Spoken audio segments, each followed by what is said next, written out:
Filial. Filial. Filial. Filial. Filial.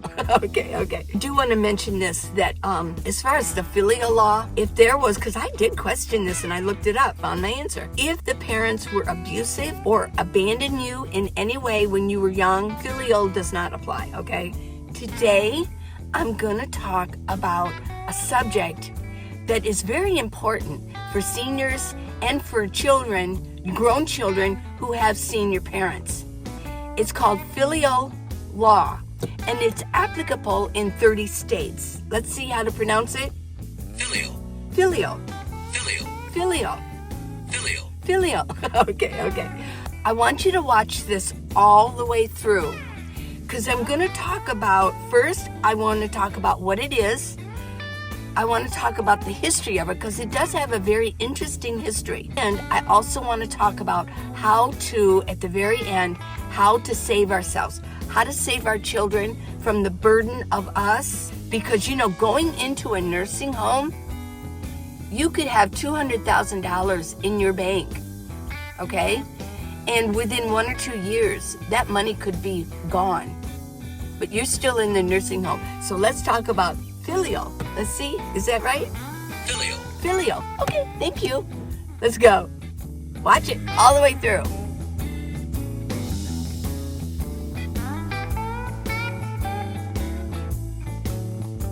Okay, everyone, I want you to get some coffee. I made it for you, okay? As usual. Here you go. There's yours. Here's mine. Okay, let's get going with filial.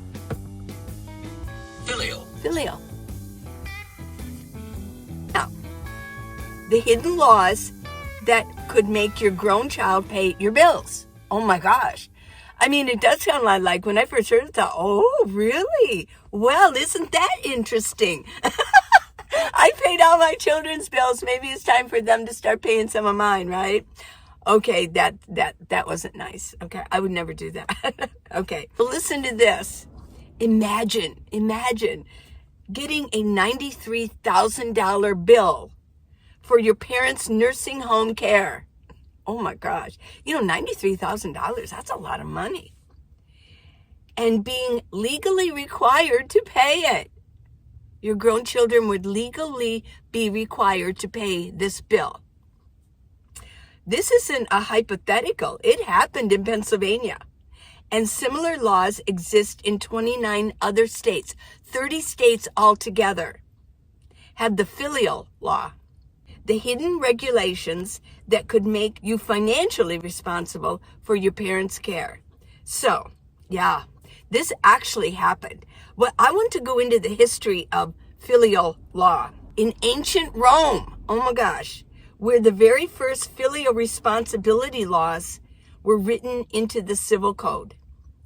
The Romans believed in a very strong family situation, but they also believed in honor, family, and societal stability. So they actually put this into their civil code in Rome. Okay, so let's fast forward to medieval England. They adopted this concept into their common law system. And in 1601, Queen Elizabeth, I believe it's called the Elizabethan Poor Laws. Yeah, the Poor Law. And what it did was it required grown children to support their impoverished parents if their parents were very poor. Because the other alternative would be that those parents had to go into the poorhouses, which basically were prisons for the poor in England. Okay, now, here's what gets interesting in America now. When the colonists sailed over, they brought these laws with them. But it wasn't until the Great Depression hit that these laws really took center stage. Imagine this, it's 1930s, there's no Social Security, there's no Medicare, there's no Medicaid. Millions of elderly Americans were struggling to survive. So states started desperately looking for ways to keep seniors out of poverty, and these ancient laws seemed like the perfect solution. So I saw this quote, think of it as reverse child support, but it's for the parents, right? The filial laws are still on the books in 30 states, and I'll list them right here. Now, one of them is in Pennsylvania, and they actually enforce it. Now here's a story.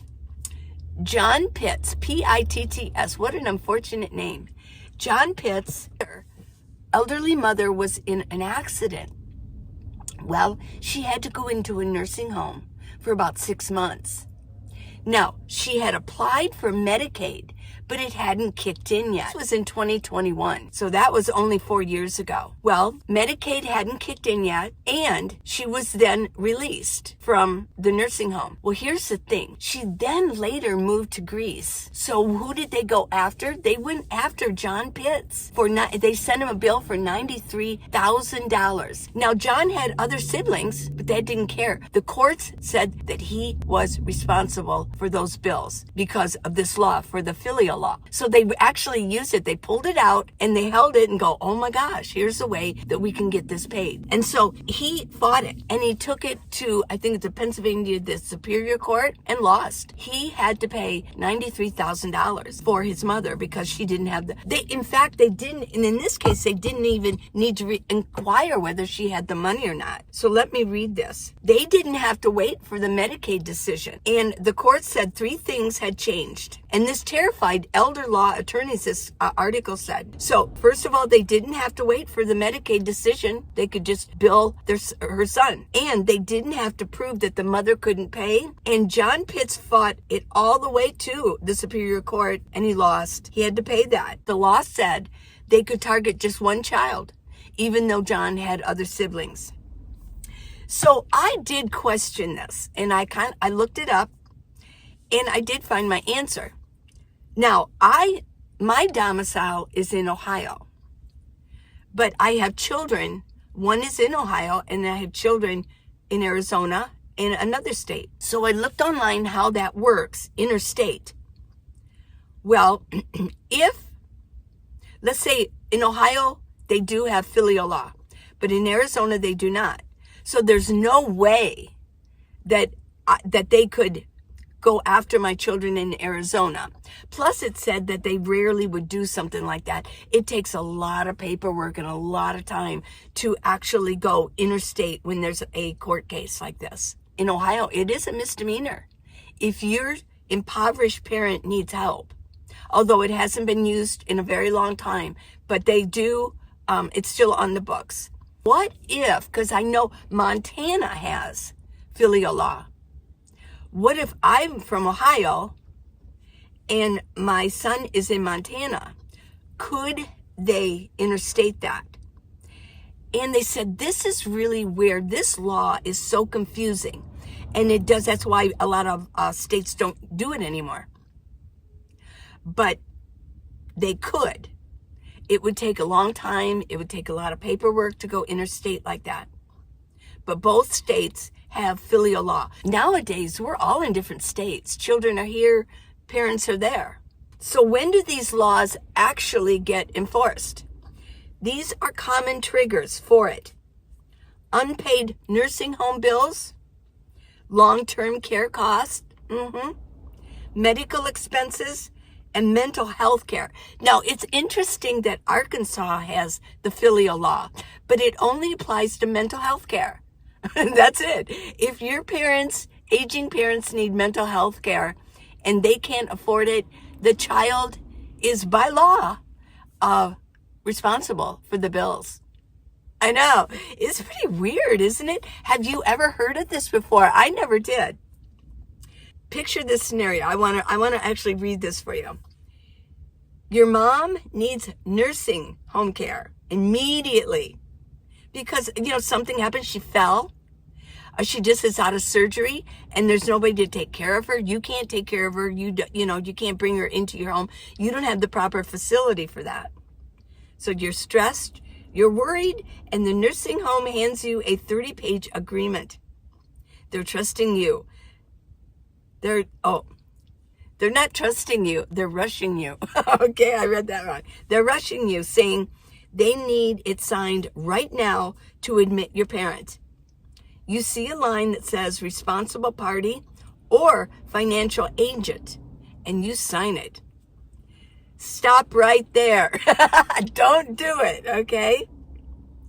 What you might not realize is that you just personally guaranteed payment for your parents' care, regardless of what state you live in, whether you have filial law or not.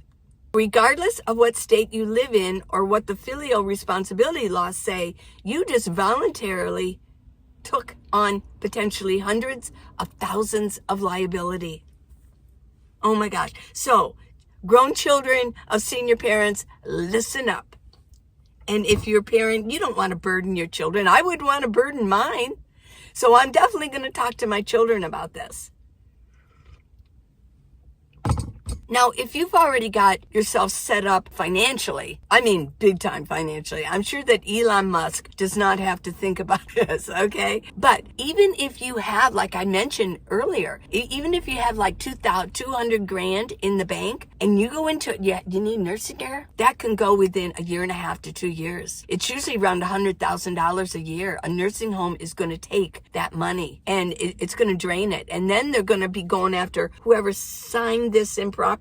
So this is what I want to talk about. Here's what you should watch out for. And this is where I want you to pay attention. In fact, take notes, okay? Nursing homes and medical facilities might try to get your child to voluntarily sign as a responsible party. That actually is more dangerous than the filial laws in any state. The best protection is to make sure you have proper Medicaid planning in place. If you believe that's down the road or you're not making, and you have to qualify for Medicaid. But if you are poor, if you're indigent right now and you haven't applied for Medicaid, you should do that and pre-plan it, okay? That's your strongest shield against both filial responsibility and nursing home costs in general. Remind your children, if you're a senior, remind them never sign any nursing home or medical facility paperwork without reading every line and understanding exactly what you are agreeing to, okay? Here are the exact phrases you need to watch out for if you are working with any kind of paperwork when it comes to nursing homes or medical care. These are the phrases you need to watch out for. Responsible party, financial agent, personal representative, personal guarantee, joint and several liability. Okay? Those are the 5. But here's what makes this really tricky. These nursing homes know exactly what they're doing. They might tell you, oh, this is just so we can talk to you about your mom's care. Or this is standard paperwork. They know what they're doing. They've all been, the people who work there have been trained for this. But what they're not telling you is that you're signing up to be the backup plan if anything goes wrong with payment. Yeah. Did you guys know about this? Let me know in comments what you guys think about this. If you knew this. You know, we're all getting older. My demographics tell me that the bulk, not all, I do have young people that watch, so listen up, Gen X, this is you. This is my children. My oldest one is Gen X. My younger 3 are millennials. But still, yeah, Gen X and millennials, listen up.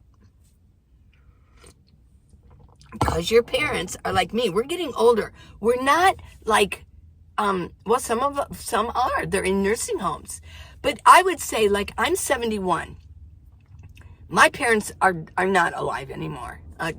My dad even, he was 94 when he passed away. So, I mean, he lived a long time. But yeah, a lot of us are not going to have to deal with this. Our issue at my age are going to be that we don't strap our children, our grown children, because they need their money too, because they're going to be getting older. Don't think that, oh, well, I'm never going to get there. Believe me, I remember being in my 40s so well. It was like yesterday. I remember being 21. Oh my gosh. That doesn't seem like yesterday, but believe me, once I was young, now I'm not any longer. And it happens to everybody. So if you're younger, you need to get with your parents. Okay? And parents, you need to get with your children and talk about this. So let's say that your mom has $100,000 in savings. It's kind of a lot. When she enters the nursing home, You sign as a responsible party. Remember those 5 categories? Yeah. 6 months later, her money runs out. That's only 6 months. Guess what? That nursing home isn't going to wait around to use filial responsibility laws. They're coming straight for you if you sign that with the agreement that you signed. Oh, and they will, and they do. Okay, so here's another one. First, never sign a nursing home agreement without having an elder law attorney. See, I didn't know that they had those. Elder law attorney review it. I know it feels urgent, but most nursing homes will give you at least 24 hours if you firmly request it. Yeah. You need to take that and go, get it looked at by a professional. Second, if you must sign something immediately, write, okay, I'll put it across here. Agent under power of attorney only. Agent under power of attorney only. Under your signature. That will save you. This tells them you're only signing as your parent's representative, not taking personal responsibility. Third, make sure the agreement explicitly states that you're not personally guaranteeing payment. Get that in writing. And remember, the nursing home might say they won't admit your parent unless you sign as a responsible party. This is often a bluff. They're trained to do this. And if they're working in the office and they're in the admin, they are trained for this. In most cases, if your parent has Medicare or Medicaid, the facility cannot require a third-party guarantee as a condition of admission. This is federal law, okay? I'm going to put this last part, I'm going to put in comments and I'm going to pin it to the top so that you can go back and refer it, okay? This really is scary stuff, but you know what? We have to be ready for it. This is real life, and it doesn't mean that you don't love your parents. If you don't want to be responsible for paying for the nursing home, which is like hundreds of thousands of dollars. Here's where I'm at. The world is changing so rapidly. I mean, we've got people who are homeless, increasingly so. They're becoming increasingly indigent. Just like, think about this is almost getting like, in medieval England, there could definitely be, things keep changing. There definitely could be poor houses built that were put into. And they could definitely grab out this filial law and start using it so that grown children really are responsible for paying our bills and making sure that the law in the beginning was to make sure that we have food, clothing, shelter, and that we're cared for. And back in the 20s and the 30s and beyond that, yeah, children did that. But it's not the same as it was back then, is it? Times are not the same. So here's what I want you to look at. First, know your state's laws. If you live in Pennsylvania, South Dakota, or Ohio, you need to be especially careful. But even if you don't, remember these laws can sometimes reach across state lines, although they never have. But we don't know what's coming up. Things keep changing. Second, protect yourself from nursing home agreements. Never sign anything as a responsible party. Remember, agent under power of attorney only. And third, start planning now so that you don't wait till there's a crisis, okay? Alrighty, so I hope that this opened up some new ideas for you and things to look out for, things to talk to your children about, things to talk to your parents about, for whatever, because we're dealing with two groups of people here, but we're dealing with one thing, and that's family. Family usually doesn't go against each other. We don't want the worst for our family. We don't want the worst for our children. We want them to do better, and we don't want to burden them, okay? Well, I hope you found this interesting, and here's one more thing. I want you to share this. This video needs to really get out there, okay? I love you guys. Please subscribe and give me a thumbs up. I got 3 books. I've got How to Live in a Minivan, the Minivan Leeway. I've got Night Owls and Digital Shadows.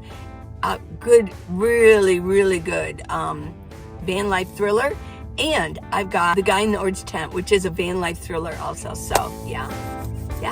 I love you guys. Mwah. See you tomorrow. Bye.